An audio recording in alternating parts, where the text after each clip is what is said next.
Estamos desde Georgia, en Atlanta, participando de estas conferencias por una iglesia bíblica y nos acompaña uno de los expositores. Se trata del pastor Víctor Archila.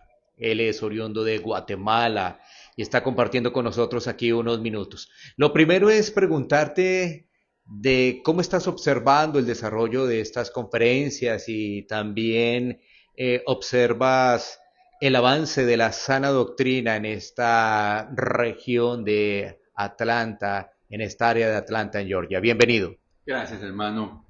La verdad es que en respuesta a la primera pregunta, algo que admiro mucho y que me alegra ver la obra del Señor, como Mateo 16, 18, donde Cristo dice que Él edificará su iglesia, es ver la atención de la gente, a pesar de que ayer estuvieron 3 horas, hoy van a estar posiblemente 5 horas, ahí están sentados escuchando la palabra del Señor.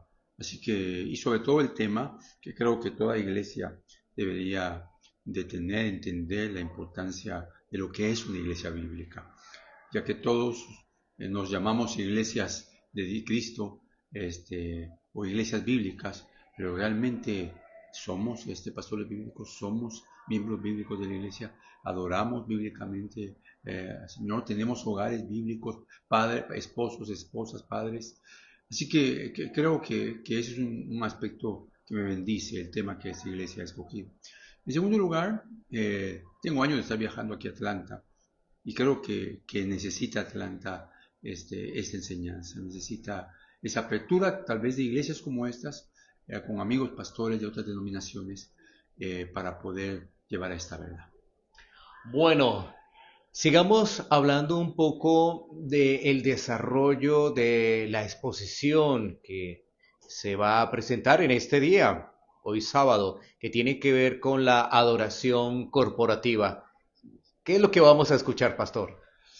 Bueno, la verdad es que vamos a escuchar una de las verdades de la adoración corporativa. Cuando hablamos de la adoración corporativa, para resumírtelo fácilmente en 6 verdades, tenemos que entender que nosotros en la iglesia puntualmente oramos la escritura, leemos la escritura, cantamos la escritura, predicamos la escritura, financiamos el mensaje de la escritura y aplicamos la escritura.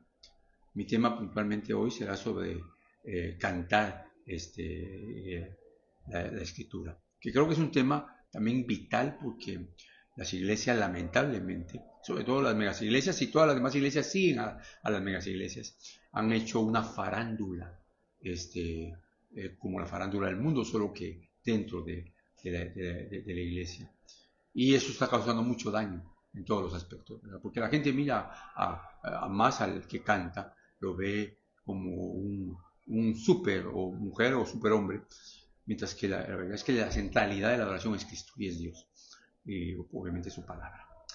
Bueno, hablemos también un poco como de ese testimonio, pastor, de lo que sucedió en tu vida para poder llegar a lo que se conoce como algo más bíblico, la sana doctrina, ¿sí? Entendiendo que muchos hemos venido de otros contextos, pero pues en la gracia de Dios el Señor nos ha permitido ahora el poder tener mayor luz. Coméntanos cómo fue ese proceso. Bueno, tal vez comenzaría con Efesios capítulo 2, donde Pablo, del versículo 1 al 5, habla que nosotros estábamos muertos en sus delitos y pecados y que Él nos dio vida por las riquezas de su misericordia y por su gracia. Así que yo resumiría esto en mi vida, estando desde los 12 años en una iglesia que tenía un apóstol y una iglesia enorme. Y un día, en la misericordia del Señor, leyendo yo las escrituras y comentarios de John MacArthur, no fue solo ese día, sino empezó ese día. Empecé a darme cuenta que ni siquiera el nuevo nacimiento, sobre el arrepentimiento, nunca nadie me había enseñado. Así que empiezo a tener un contacto con la verdad de la palabra y con la sana doctrina y a entender, por ejemplo, el arrepentimiento, la conversión, el nuevo nacimiento. y yo ya tenía para ese entonces aproximadamente 44 años, siendo pastor desde los 28. Y me doy cuenta que no conozco la sana doctrina y empiezo a dudar si realmente soy nacido de nuevo. Quiero retirarme del ministerio por eso. Y Dios en su misericordia trajo a mi memoria momentos desde que me bauticé, de que sí había experimentado ese arrepentimiento. Salí de ese movimiento apostólico y empecé a estudiar un bachelor en teología. Y ahí ese bachillerato me llevó a conocer la literatura de los puritanos y empecé a aprender sobre la sana doctrina. Así que ha sido un proceso básicamente de unos 12 años aprendiendo sobre la sana doctrina. Creo que la predicación expositiva la entendí claramente hace 4 años. La sana doctrina tal vez hace unos 8 años completamente. Uno siempre está aprendiendo, pero creo que este proceso fue duro para mí, para mi esposa y para mis hijos, pero ha sido de mucha bendición para nosotros. Yo salgo del movimiento apostólico, del falso movimiento apostólico, y Dios me trae a la luz de su evangelio. Bueno, como me estás contando este testimonio, perdona hacer algunas preguntas adicionales que quizá no lo habíamos conversado, pero nos van a ayudar frente a esto que estás comentando para que otras personas puedan escuchar y reflexionar. Hablas de un movimiento apostólico, o sea, ¿en algún momento te habían nombrado apóstol? Sí, sí, Ah, absolutamente. Sí. bueno, te habían nombrado apóstol y decías saliste de ese movimiento, o sea, renunciaste a todo eso que Sí, tenías. exactamente, renuncié a todo. La iglesia que yo pastoreaba se fue, eran como 300 personas, se fueron, nos quedaban 20 personas. Y es curioso que obviamente que cuando yo hablé que no habían apóstoles para esa fecha, y que el último de los apóstoles había sido Pablo, ellos se fueron, tal vez se fueron, no sé, 80 personas, pero se fue más la gente cuando yo expliqué que no encontraba en las escrituras el diezmo para la iglesia, sino que la iglesia debería de ofrendar. Claro, ese es un tema que nunca predico en ninguna iglesia porque realmente no me interesa. Yo lo prediqué en la iglesia por integridad. Y si hay pastores de sana doctrina que están pidiendo diezmo, no tengo ningún problema. Mi responsabilidad delante de Dios a mi congregación era explicarle eso. Pero fue cuando más gente se fue. Este, por ejemplo, nosotros acostumbramos a que las mujeres llevaban usar un velo. También expliqué sobre eso.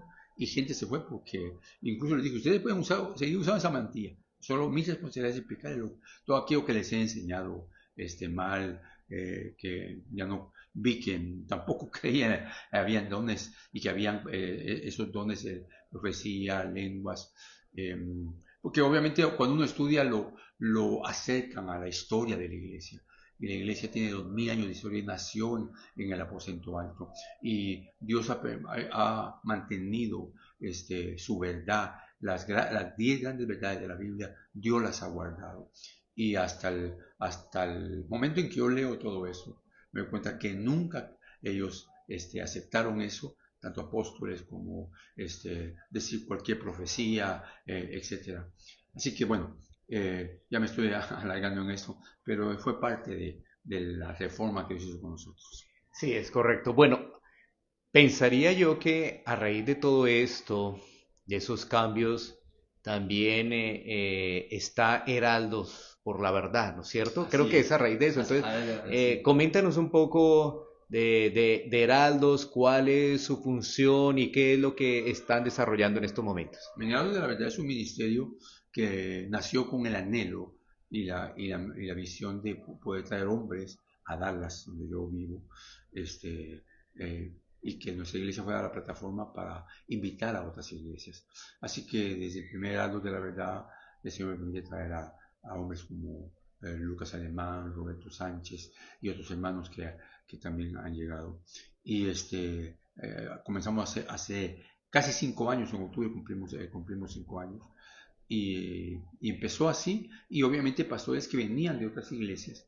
Nunca fue nuestra visión salir de Houston, de San Antonio, pidieron que hiciéramos heraldos de la verdad en esos lugares. Luego empezamos a ir a diferentes partes de Estados Unidos. Luego empezamos a ir a México, hemos ido a México a varios lugares con heraldos de la verdad. Luego fuera de México, Canadá, España, Australia, Chile. Hemos tenido algunas invitaciones para Sudamérica, Bolivia, Colombia, Argentina, Paraguay, pero no se puede hacer todo. Realmente ahora estamos pensando con Lucas también, porque obviamente él me apoya mucho en eso, cómo llevar esto, ¿verdad? Nunca imaginé que a los 3 años o 2 años íbamos a estar saliendo a diferentes lugares, pero siempre con la misma visión de predicar la sana doctrina. Y Heraldos también tiene esa visión de las iglesias no siempre pueden financiar esto. Entonces Heraldos recoge fondos para poder hacer actividad y sobre todo fuera de Estados Unidos. Siempre cobramos algo dentro de Estados Unidos. Poder ir. Esa es la visión de Heraldos, la verdad. Muy bien, muy interesante. Finalmente, pastor, recuérdanos la iglesia donde está sirviendo, allí el área, para tener esa información. Gracias. Nuestra iglesia se llama Iglesia Bíblica Osana. Estamos puntualmente en el área de Louisville, Texas, que está en medio de Dallas y Fort Worth. Y es la iglesia en la que yo me estoy pastoreando por 34 años y agradezco al Señor por eso. Bueno, teníamos entonces las declaraciones del pastor Víctor Archila en el marco de estas conferencias que se realizan en los Estados Unidos, en Georgia, en Atlanta. Nosotros seguiremos informando. Muchísimas gracias.